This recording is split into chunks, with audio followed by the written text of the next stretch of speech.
5 seconds. Start.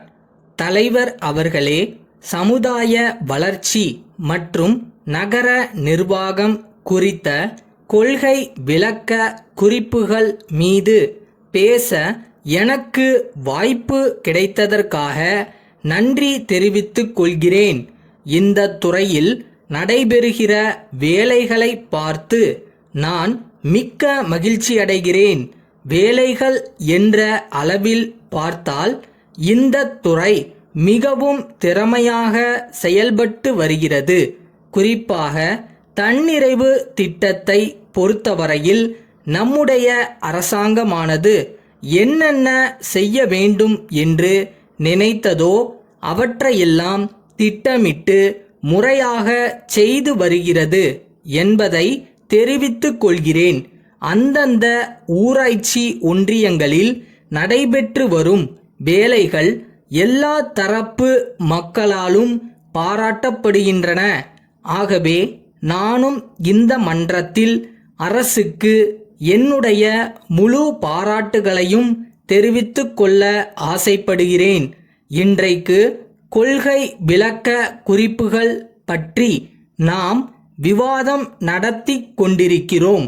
கொள்கை விளக்கம் என்று பார்த்தால் அது சமுதாய வளர்ச்சிக்கு உகந்ததாக இருக்க வேண்டும். அதற்காக பல திட்டங்கள் தீட்டியாக வேண்டும். ஆனால் உள்ளபடியே சொல்ல வேண்டுமானால் எந்த அளவுக்கு வளர்ச்சியடைய வேண்டுமோ அந்த அளவுக்கு வேலைகள் நடைபெறவில்லை என்பதை தெரிவித்துக் கொள்கிறேன். அடுத்து, இந்தியா சுதந்திரம் அடைந்து ஜனநாயகத்தை நாம் கொண்டு வந்தபோது எல்லாவற்றையும் மக்களே செய்து கொள்வார்கள் என்று கனவு கண்டோம். பரவல் முறையில் ஆட்சி நடைபெறும் என்று நம்பினோம். கிராமங்களில் இருப்பவர்கள் கூட ஜனநாயகத்தில் பங்கெடுத்துக் கொள்வார்கள் என எதிர்பார்த்தோம். அத்தகைய முறையில் நாட்டில் அமைப்புகளை ஏற்படுத்த வேண்டும் என்று விரும்பினோம்.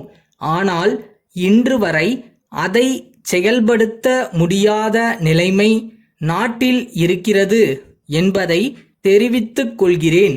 அடுத்தபடியாக, இப்போது கிராமங்களுக்கு குடிநீர் கொடுப்பது என்பது அவசியமான ஒன்றாகும். இதற்கும் புதுடெல்லியில் இருப்பவர்கள்தான் இத்தனை கோடி ரூபாய் ஒதுக்க வேண்டும் என்று முடிவு எடுக்கிறார்கள். இப்படி செய்வது எப்படி நியாயமாகும்? இதன் காரணமாக மக்கள் என்பவர்கள் விண்ணப்பம் போடுபவர்களாகத்தான் இருக்கிறார்கள். இந்த முறை ஆங்கிலேயர் ஆட்சியின் காலத்தில் இருந்தது சரியாக இருக்கலாம்.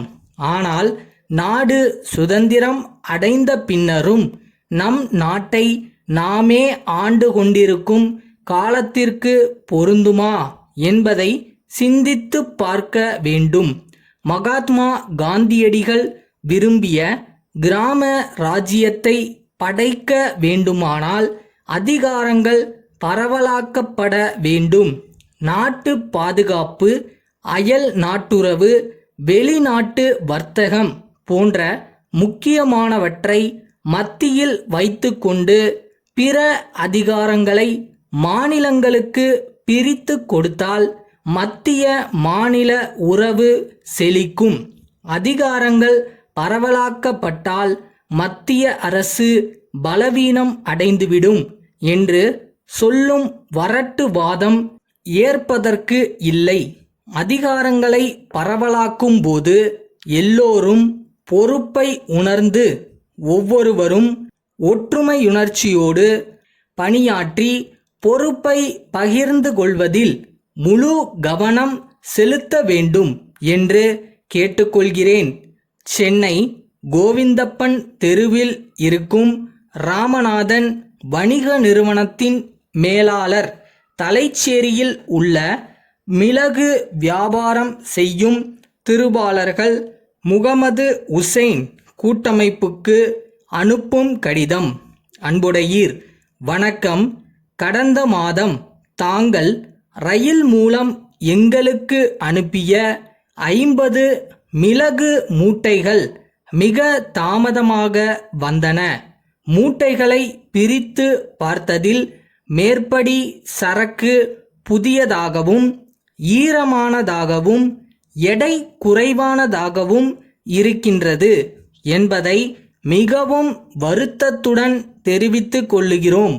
நாங்கள் அனுப்பிய ஆர்டரில் சரக்கு நல்ல காய்ச்சல் உள்ளதாகவும் பழைய சரக்காகவும் இருக்க வேண்டும் என்பதை பல தடவை கடிதம் வாயிலாகவும் தொலைபேசி வாயிலாகவும் வற்புறுத்தி இருந்தோம். மேலும் ஏற்கனவே முதலில் ஒப்புக்கொண்டுள்ளபடி விலையை குறைக்காமல் 20% அதிகரித்து குறிப்பிட்டுள்ளீர்கள்.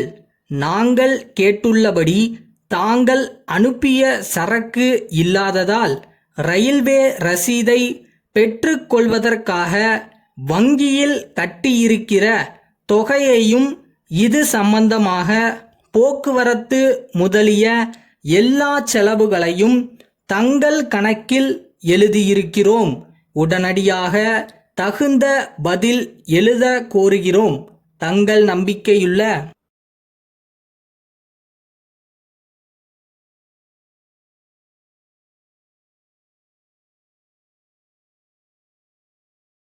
நீ எந்த வேலையை பண்றியோ அந்த வேலையை செம்ம ஜாலியா பண்ணு.